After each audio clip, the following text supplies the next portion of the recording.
fishy about this whole thing?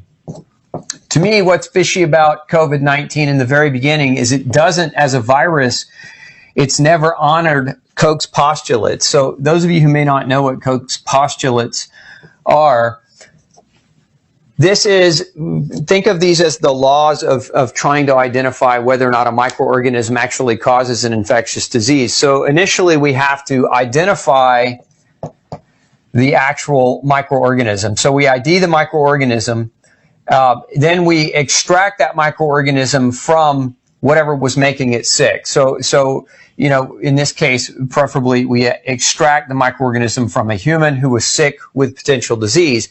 Then we take that microorganism and we put it into a healthy human. And if that healthy human becomes sick with the same disease, we now have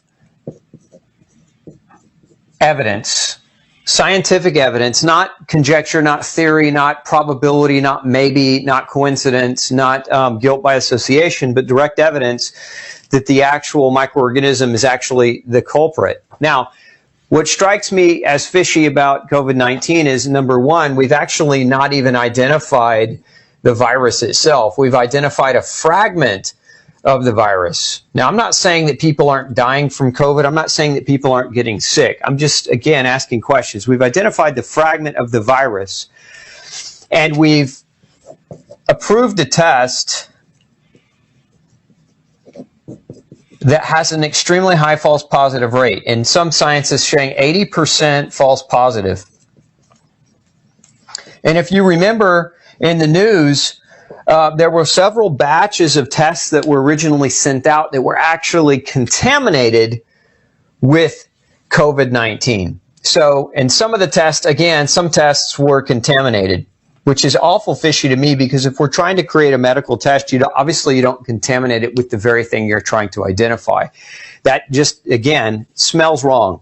Doesn't pass the sniff test. So some tests were contaminated, some were recalled, but how many possible tests were contaminated that weren't recalled? We don't know. We don't have that answer. We were just fortunate enough to catch what we did catch. So these things to me didn't really add up in the very beginning, but a lot of people let these things kind of go. Why? Because, you know, we were trying to do the right thing to #save lives, right? You know, do your part to save lives.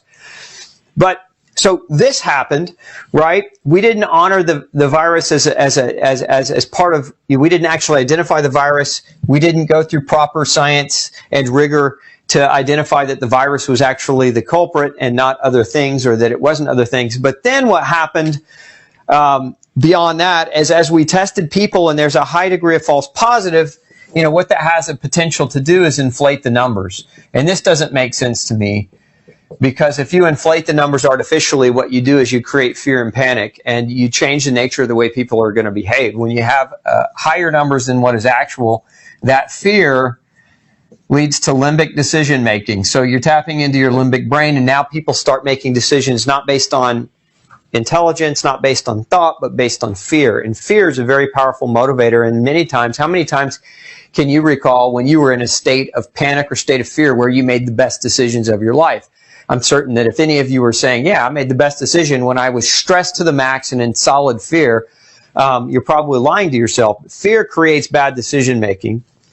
And so, again, the tests inflated the numbers, and we look at Italy as the model, and this is another kind of doesn't pass the smell test. Italy as the original model, cases rapidly increased, and death rates that were being reported were quite high. But after the whole thing kind of subsided, Italy comes back and says death rates, or the deaths, were projected 88% too high, meaning that they were calling everything COVID deaths, even if it wasn't a COVID death. And so we had this, again, artificial elevation potentially in the actual total quantity, but also an artificial elevation in the quantity of deaths that, you know, have come back now and said, hey, we overestimated the quantity of deaths.